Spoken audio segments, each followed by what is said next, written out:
Dear students, आज हम chemistry में 12th क्लास में सेकेंड यूनिट सॉल्यूशंस पे 5th लेक्चर स्टार्ट करेंगे। लास्ट लेक्चर में हमने किया था solutions of solids in liquids. आज हम करेंगे solutions of gases in liquids. इसमें हम हेनरी लॉ पढ़ेंगे, रोल्स लॉ पढ़ेंगे, ideal solution, non ideal solution, जितना भी आज 15-20 मिनट में कवर अप हो पाएगा हम उतना पढ़ेंगे। तो स्टूडेंट्स, सबसे पहला आता है सॉल्युबिलिटी ऑफ गैसेज। गैसेज की सॉल्युबिलिटी को हम कैसे मेजर करते हैं? गैसेज की सॉल्युबिलिटी का मतलब है कि गिवन वॉल्यूम जो है सॉल्यूशन की, गिवन वॉल्यूम में कितने क्यूबिक सेंटीमीटर गैस ज़्यादा से ज़्यादा घुल सकती है। ठीक है, यानी कि गिवन वॉल्यूम में यूनिट वॉल्यूम ही लेते हैं ऑलमोस्ट, तो यूनिट वॉल्यूम सॉल्यूशन में कितने क्यूबिक सेंटीमीटर गैस घुल सकती है वो उस पर्टिकुलर गैस की सॉल्युबिलिटी होती है। कोई गैस ज़्यादा घुलती है, कोई गैस कम घुलती है, तो कुछ फैक्टर्स होते हैं जिनके ऊपर सॉल्युबिलिटी डिपेंड करती है। तो वो फैक्टर्स कौन से होते हैं वो अब हम डिस्कस करेंगे इसमें। Factors affecting the solubility of a gas. उसमें सबसे पहला फैक्टर है nature of the gas and solvent. ये हमने सॉलिड लिक्विड में भी पढ़ा था, सॉलिड्स इन लिक्विड में भी, और सेम वही चीज यहां पर भी अप्लाई होगी। जो गैसेस पोलर हैं वो पोलर सॉल्वेंट में ज़्यादा घुलेंगी, और जो गैसेस नॉन पोलर हैं वो नॉन पोलर सॉल्वेंट में ज़्यादा घुलती हैं। पोलर से मतलब है जिसमें पोल हो पॉजिटिव और नेगेटिव के रूप में। जैसे वाटर एक पोलर सॉल्वेंट है क्योंकि उसमें हाइड्रोजन के ऊपर पॉजिटिव और ऑक्सीजन के ऊपर नेगेटिव चार्ज होता है। तो पोलर के अंदर ऐसी गैसेस घुलेंगी जिनमें पोलैरिटी है, जिनमें पॉजिटिव और नेगेटिव चीजें होती हैं। ठीक है, और दूसरा नॉन पोलर में नॉन पोलर गैसेस ज्यादा घुलती हैं। तो देखिए एग्जाम्पल के तौर पे हम बोल सकते हैं gases like hydrogen, oxygen, nitrogen. ये देखिए hydrogen H2, oxygen O2, nitrogen N2, ये सारी गैस ऐसी हैं जिनमें कोवेलेंट बॉन्डिंग है। कोवेलेंट बॉन्डिंग, या हम बोले कि इनमें पॉजिटिव नेगेटिव नहीं है कहीं भी। ये नॉन पोलर गैसेज हैं, इसलिए पानी में कम घुलती हैं बजाय दूसरी गैसेज जो हैं NH3, HCl, CO2। ये हैं वो ज़्यादा घुलती हैं। NH3 और CO2 है और HCl है, इनमें हल्का सा पॉजिटिव चार्ज और नेगेटिव चार्ज होता है, और जिसके कारण इनका पोलर नेचर हो जाता है और पोलर चीजें फिर वाटर में अच्छे से घुलती हैं। तो हम बोल सकते हैं कि nature of gas and solvent में हम यही बोलेंगे, greater solubility shows chemical similarity between gas and solvent, यानी कि उनमें एक रासायनिक समानता होती है। जितनी ज्यादा सॉल्युबिलिटी उतनी ही ज्यादा रासायनिक समानता होती है।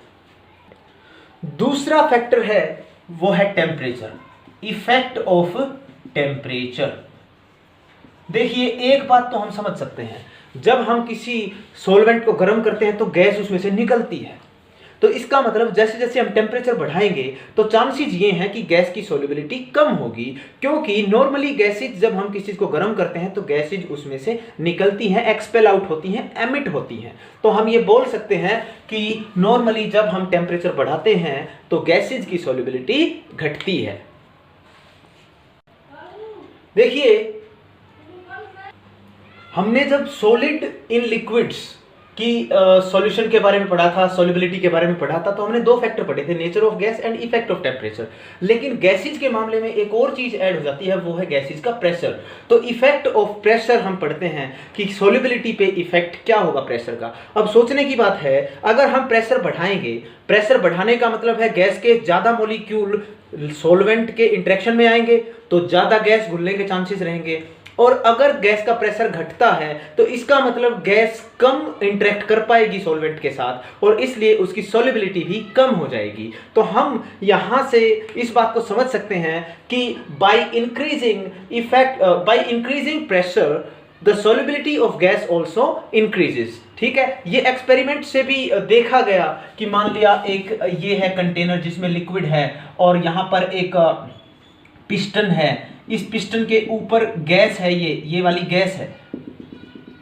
तो जैसे हमने ज्यादा वेट डाला इसके ऊपर तो पिस्टन और कंप्रेस हो गया, यानी गैस का प्रेशर बढ़ गया। तो देखा गया कि गैस की सॉल्युबिलिटी इस सॉल्यूशन में ज्यादा होती है जितना ज्यादा हम वेट यहां पर डालते हैं, क्योंकि उस वेट से क्या होगा, प्रेशर बढ़ेगा, गैस ज्यादा घुलेगी, सॉल्युबिलिटी ज्यादा मिली। तो हम स्ट्रेट वर्ड्स में बोल सकते हैं कि जैसे जैसे हम प्रेशर बढ़ाते हैं वैसे वैसे एक गैस की सॉल्युबिलिटी बढ़ती है लिक्विड के अंदर। तो देखिए, इफेक्ट ऑफ प्रेशर को अच्छे से समझने के लिए क्वांटिटेटिवली एक लॉ आया, हेनरी ने दिया। तो हेनरीज लॉ के नाम से ये फेमस है। उसने क्या बताया कि एक गैस किसी सॉल्वेंट में उसका कितना मास घुलेगा वो डिपेंड करेगा कि उस गैस का प्रेशर कितना है उस लिक्विड के ऊपर इक्विलिब्रियम में। ठीक है, so mass of a gas dissolved in a given volume of the liquid at constant temperature is directly proportional to the pressure of the gas present in equilibrium with the liquid। Mathematically इसको हम ऐसे समझ सकते हैं, किसी gas का मास directly depend करेगा उसके पार्शियल प्रेशर के ऊपर, and m is equal to kp, के यहाँ पर प्रोपोर्शनैलिटी के लिए एक कांस्टेंट है। उसके बाद डाल्टन भी उसी टाइम जो है गैसेस के बारे में पढ़ रहे थे, तो उन्होंने कहा कि जरूरी नहीं कि केवल एक ही गैस हो, ऐसा भी हो सकता है मिक्सचर ऑफ गैसेज हो। जैसे हवा की बात करें हम, एयर में क्या होता है, hydrogen, nitrogen, oxygen, carbon dioxide, सारी चीजें मिक्सअप होती हैं। तो एक लिक्विड के ऊपर अगर हम एयर की बात करें, एयर का प्रेशर बनाएं, तो उसमें से किसी एक गैस की सॉल्युबिलिटी वो कैसे निकालेंगे, वो निकालेंगे हम उस एक गैस के मोल फ्रैक्शन के लिए। तो हेनरी ने डाल्टन के इस आइडिया को लेकर अपने लॉ को मॉडिफाई किया। उसने ये कहा कि मोल फ्रैक्शन किसी एक गैस का मोल फ्रैक्शन, यानी कि मान लिया ए बी सी डी बहुत सारी गैसेज हैं, उनका मिक्सचर है किसी लिक्विड के ऊपर, तो एक गैस के कितने मोल घुलेंगे, मोल फ्रैक्शन कितना होगा उसका, वो डिपेंड करेगा उस गैस का पार्शियल प्रेशर कितना है लिक्विड के ऊपर। क्योंकि मान लीजिए 100 है टोटल प्रेशर, उसमें से 80 अकेला नाइट्रोजन का है, तो हम ये मानकर चलें कि नाइट्रोजन ज्यादा घुलेगी क्योंकि उसका पार्शियल प्रेशर ज्यादा है लिक्विड के ऊपर। तो XA directly depend on PA and XA is equal to K dash PA। यहां पर XA है मोल फ्रैक्शन, मैंने आपको बताया था मोल फ्रैक्शन क्या होता है, टोटल वैल्यू मोल फ्रैक्शन की एक होती है सारी गैसेस का मिला के। और मान लिया 2 कंपोनेंट है, जैसे अल्कोहल और वाटर है किसी लिक्विड में, और एक के मोल 4 हैं, दूसरे के 6 हैं, तो मोल फ्रैक्शन अल्कोहल के कितने हुए, 4/4 + 6 यानी 4/10, 0.41 का हो गया, और 6/4 + 6 यानी 6/10 यानी 0.6 दूसरे का मोल फ्रैक्शन हो गया। तो इसी तरीके से टोटल मोल्स में से कितना हिस्सा एक गैस का मोल है वो होता है मोल फ्रैक्शन। हम पहले पढ़ भी चुके हैं इसमें जब हमने कंसंट्रेशन को पढ़ा था। तो एक गैस का मोल फ्रैक्शन डिपेंड करेगा उसका पार्शियल प्रेशर कितना है। पार्शियल एक तो होता है पूरा प्रेशर, एक होता है पार्ट, यानी कि उस गैस का कितना पार्ट है प्रेशर का उस लिक्विड के ऊपर। तो यहां पर XA mole fraction of A component, PA partial pressure of that component, और K डैश इक्वल में हम जब डालेंगे तो K डैश क्या है, एक प्रोपोर्शनैलिटी कांस्टेंट है। अगर मैं इस इक्वेशन को दूसरे तरीके से लिखना चाहूं तो हम ऐसे भी लिख सकते हैं, PA is equal to 1/K dash into XA, और 1/K डैश जो है वो होता है हेनरीज कांस्टेंट KH। ये KH क्या है, 1/K डैश, इसको हम बोलते हैं हेनरीज कांस्टेंट। और हेनरी लॉ का फाइनल फॉर्मेशन ये आ जाता है। अब हम कैसे इसको डिफाइन करेंगे कि partial pressure of a gas, एक गैस का partial pressure in vapour phase यानी भाप की अवस्था में जब वो है, इज डायरेक्टली प्रोपोर्शनल टू, किसके ऊपर डिपेंड करेगा, directly proportional to mole fraction of the gas present above the liquid और प्रेजेंट इन द सॉल्यूशन। तो समझिए इस चीज को, जो पार्शियल प्रेशर है वो डायरेक्टली डिपेंड करेगा XA से, and PA is equal to KH XA। हम इसको ऐसे भी समझ सकते हैं कि पार्शियल प्रेशर एक गैस का वेपर फेज में वो किसके ऊपर डिपेंड कर रहा है, मोल fraction of the gas in the solution. इसका मतलब जितने ज्यादा मोल फ्रैक्शन सॉल्यूशन के अंदर घुला हुआ है उस कंपोनेंट का, उसका वेपर प्रेशर उतना ही ज्यादा था सॉल्यूशन के ऊपर। अब हम प्रैक्टिकली देखते हैं कि हेनरीज लॉ को हम कैसे अप्लाई करते हैं, कैसे हम इसकी सिग्निफिकेंस समझ सकते हैं। जैसे एक एग्जांपल है, solubility of HCl gas in cyclohexane at 293 kelvin, कि HCl गैस है वो साइक्लोहेक्सेन में घुल रही है तो हम हेनरीज लॉ के अकॉर्डिंग क्या ग्राफ से दिखा सकते हैं? देखिए कैसे दिखाएंगे। हम मान लेते हैं इधर मोल फ्रैक्शन HCl गैस के जो सॉल्यूशन में घुले हुए हैं साइक्लोहेक्सेन में, इधर है उस HCl गैस का प्रेशर जो सॉल्यूशन के ऊपर है, एटमॉस्फेरिक में ये वैल्यू होगी। तो हमने देखा एक स्ट्रेट लाइन ग्राफ बन गई, जिसका मतलब क्या है? जिसका मतलब ये है मोल फ्रैक्शन बढ़ते जा रहे हैं जैसे जैसे हम पार्शियल प्रेशर या उसका इक्विवेलेंट प्रेशर बढ़ा रहे हैं HCl का। ठीक है, जब 0.2 था प्रेशर तो देखा मोल फ्रैक्शन केवल इतना ही था HCl का, फिर 0.4 हो गया तो हमने देखा मोल फ्रैक्शन इतना हो गया।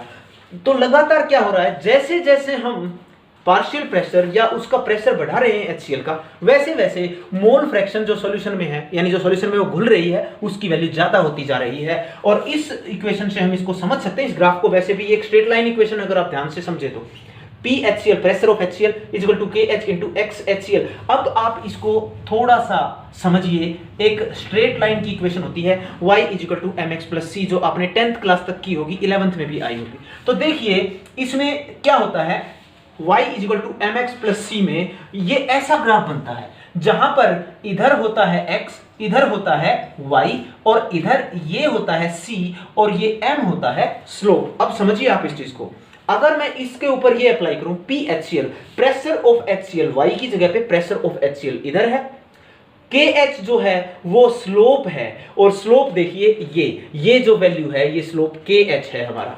स्लोप का आपको पता होना चाहिए, अगर ग्राफ ऐसे है यानी कि अगर स्लोप कम है तो इसका मतलब ये वैल्यू बढ़ रही है और उसके कोरस्पॉन्डिंग ये वैल्यू बहुत ज्यादा बढ़ रही है। अगर स्लोप ऐसे है तो हम बोलेंगे ये वैल्यू बहुत ज्यादा बढ़ रही है लेकिन ये वैल्यू बहुत कम बढ़ रही है, तो स्लोप की ये सिग्निफिकेंस होती है। उसके बाद C क्या है? C है जहां से हमारा ग्राफ स्टार्ट होता है, लेकिन ये ग्राफ 0 से स्टार्ट हो रहा है। कई बार ग्राफ यहां से स्टार्ट होता है कि 0 पे कोई वैल्यू नहीं होती है, इधर कोई वैल्यू नहीं होती, इधर होती है केवल, लेकिन यहां पर 0 है, 0 पे यहां से स्टार्ट हो रहा है, तो C की वैल्यू क्या हो गई? 0। तो हम इसको समझ सकते हैं PHCl is equal to KH XHCl, XHCl इधर और प्लस में 0 था, because there is no value of C, यानी कि 0 पे दोनों ही 0 हैं, इधर मोल फ्रैक्शन भी और प्रेशर ऑफ HCl भी। और हम समझ भी सकते हैं इस बात को, जब HCl का गैस का कोई प्रेशर ही नहीं होगा तो वो घुलेगी भी नहीं वहां, तो 0 पर ही दोनों वैल्यू सेटिस्फाई होती हैं। तो हम इसको स्ट्रेट लाइन इक्वेशन से भी मैच कर सकते हैं, अच्छे से समझ सकते हैं इसको। अब देखिए हमारे पास ये बार बार KH की वैल्यू आ रही है, तो KH कहाँ इंपॉर्टेंट है? What does Henry's constant tell us? हमें हेनरी कांस्टेंट क्या बताता है, क्या क्या इंफॉर्मेशन देता है? तो कुछ कैलकुलेशंस के बाद ये पता चला, पहला पॉइंट, कि Henrys constant is a function of nature of the gas. Henrys constant जो है ना, किसी गैस के नेचर पे डिपेंड करता है, ठीक है, it is a function of nature of gas. And दूसरी बात ये है, greater the value of KH lower the solubility of gas at same partial pressure. देखिए मान लीजिए मैंने दो गैसेस ले ली है, एक HCl है, एक CO2 है, तो जिसके लिए KH की वैल्यू ज्यादा होगी ना, उसकी सोल्युबिलिटी कम पाई गई, ठीक है। तो ये भी एक फैक्ट है कि KH की वैल्यू जितनी ज्यादा होगी, उस गैस की सॉल्वेंट के अंदर सोल्युबिलिटी कम मिलेगी उस पर्टिकुलर सॉल्वेंट के लिए। तीसरा पॉइंट क्या है, जब जब टेम्परेचर बढ़ता है तो KH बढ़ता है, और हम सब समझते हैं कि जब टेम्परेचर बढ़ता है तो सोल्युबिलिटी घटती है, और हम ये भी जानते हैं कि KH की वैल्यू ज्यादा होती है तो भी सोल्युबिलिटी घटती है। तो दोनों सिचुएशंस एक दूसरे को सेटिस्फाई कर रही हैं। मतलब क्या है, इन शॉर्ट हम ये बोल सकते हैं, जब टेम्परेचर बढ़ता है तो KH की वैल्यू बढ़ती है, जिसके कारण सोल्युबिलिटी घटती है, जो कि बहुत ट्रू और प्रैक्टिकल है, ठीक है। तो ये है हेनरीज कांस्टेंट की सिग्निफिकेंस बोल सकते हैं, क्या हमें बताता है, क्या हमें सूचना मिलती है हेनरीज कांस्टेंट की वैल्यू से। अब देखिए कुछ लिमिटेशंस होती हैं हेनरीज लॉ की। कुछ लॉ होते हैं यूनिवर्सल जो हर जगह पर अप्लाई होते हैं, लेकिन there are certain laws in which there are some limitations. कुछ ऐसे लॉ होते हैं फिजिक्स, केमिस्ट्री में या साइंस की किसी और स्ट्रीम में आप देखेंगे, कुछ ऐसे लॉ होते हैं जिनकी कुछ लिमिटेशंस होती हैं, यानी कुछ कंडीशंस में ही वो काम करते हैं। तो उनके लिए क्या लिमिटेशन है, हेनरीज लॉ की क्या लिमिटेशन है? सबसे पहले ये तब हम काउंट कर सकते हैं जब प्रेशर लो हो और टेम्परेचर हाई हो। The pressure should be low and temperature should be high. Pressure low and temperature high, इस कंडीशन में हम हेनरीज लॉ को लगाते हैं। दूसरा, gas should not go under compound formation. ऐसा नहीं होना चाहिए कि हम गैस की सोल्युबिलिटी को मेजर कर रहे हैं और गैस ने सॉल्वेंट के साथ मिलकर कुछ और ही बना लिया हो, कंपाउंड फॉर्मेशन कर लिया हो, तो उस केस में हम उसकी सोल्युबिलिटी को काउंट नहीं कर पाएंगे। बिकॉज आपको पता होना चाहिए सॉल्यूशन क्या होता है, मिक्सचर। सॉल्यूशन एक कंपाउंड नहीं होता है, ठीक है। तो it should not go under compound formation. What it का मतलब यहां पर गैस है, gas should not go under compound formation. ऐसा ना हो कि गैस ने कोई और ही कंपाउंड बना लिया हो, सॉल्वेंट के साथ उसने रिएक्शन कर ली हो, तो ऐसे केसेस में हेनरीज लॉ अप्लाई नहीं हो सकता। जैसे अगर हम अमोनिया की वाटर के साथ बात करें तो ये वाटर के साथ अमोनिया जब घुलता है ना तो NH4OH बना लेता है, जो कि एक कंपाउंड है, ठीक है। इस रिएक्शन को हम ऐसे दिखा सकते हैं NH3+H2O, तो ये क्या बना लेता है, अमोनियम हाइड्रोक्साइड, जो कि एक वीक बेस है NH4OH, ठीक है। तो ये क्या हो गया, कंपाउंड फॉर्मेशन। अमोनिया तो रहा ही नहीं, कहाँ गया, क्योंकि कंपाउंड फॉर्म कर लिया उसने, ठीक है। तो हम लिमिटेशन में हम ये समझेंगे हेनरी लॉ तब लगाया जा सकता है जब प्रेशर लो हो और टेम्परेचर हाई हो। And second part is it should not go under, gas should not go under compound formation. जब सॉल्यूशन की बात कर रहे हैं तो कंपाउंड नहीं बनना चाहिए। Solution is a mixture of 2 और मोर होमोजीनियस नॉन रिएक्टिंग कंपाउंड्स। तो आपको ये पता होना चाहिए।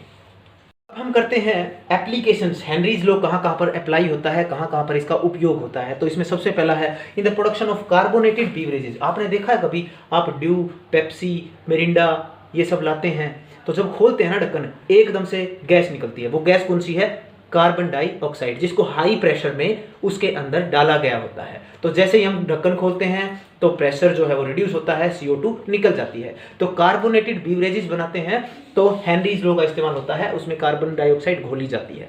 दूसरा, इन डीप सी डाइविंग, इन डीप सी डाइविंग, क्या आपने कभी सी डाइवर्स को देखा है? समुद्र में जो गोताखोर होते हैं उनकी कॉस्ट्यूम्स आप देखेंगे थोड़ी अलग टाइप की होती है। उनके पास सिलेंडर जो होता है, ऑक्सीजन सिलेंडर होता है, उसमें क्या होता है, उसमें नाइट्रोजन ऑक्सीजन के साथ हीलियम भी मिलाई जाती है। क्या आपको पता है अगर हम बहुत ज़्यादा नीचे जाएंगे तो हवा का उस प्रेशर जो है, एटमॉस्फेरिक प्रेशर के साथ साथ जो सी की हाइट में जो पानी है, उस पानी का भी प्रेशर हमारी बॉडी में बहुत ज़्यादा हो जाता है। और अगर प्योर नाइट्रोजन होगी, हवा वाली, हीलियम नहीं मिक्स करेंगे हम, तो उससे क्या होता है, नाइट्रोजन हमारे ब्लड में घुलती है और जब हम बाहर आते हैं वो एकदम से निकलती है और हमारी रैशेज बढ़ जाते हैं और कई प्रकार का जो है ना ब्लड सर्कुलेशन में प्रॉब्लम होनी स्टार्ट हो जाती है।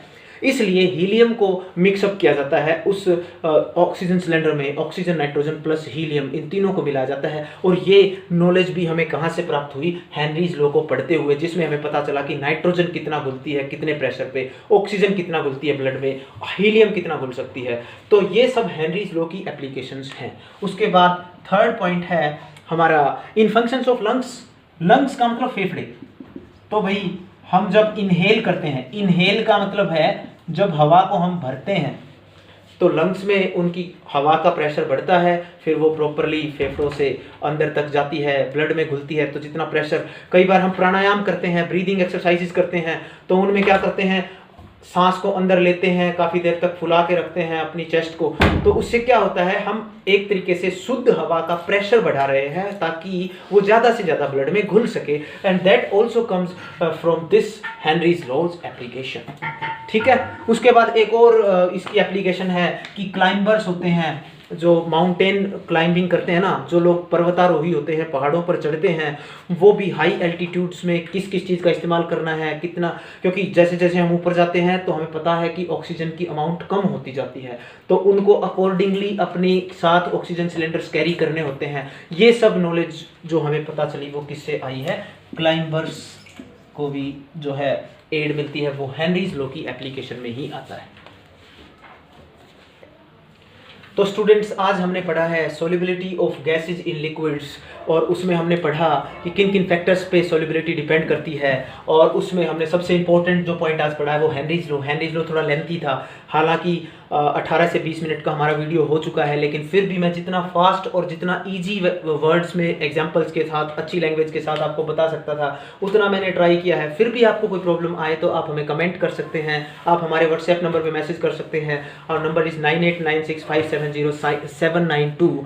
और हम जल्दी ही आपके पास जो है सिंप्लीफाइड नोट्स, कुछ लेक्चर्स के नोट्स मैंने आपके साथ शेयर कर दिए हैं, बाकी जो रिमेनिंग नोट्स हैं मैं जल्दी ही शेयर करूंगा। आप हमारे व्हाट्सएप नंबर से ऐड भी हो सकते हैं मेरे पास, आप मैसेज कर सकते हैं 9896570792 पे। आज का लेक्चर थोड़ा फास्ट जरूर था, लेकिन फिर भी मैंने पूरी डिटेल्स के साथ ही आपके पास ये सारी जानकारी भेजी है। But still if you have any problem so please contact us on our WhatsApp number, or you can also comment, and don't forget to like, share and subscribe our channel if you like it. Thank you.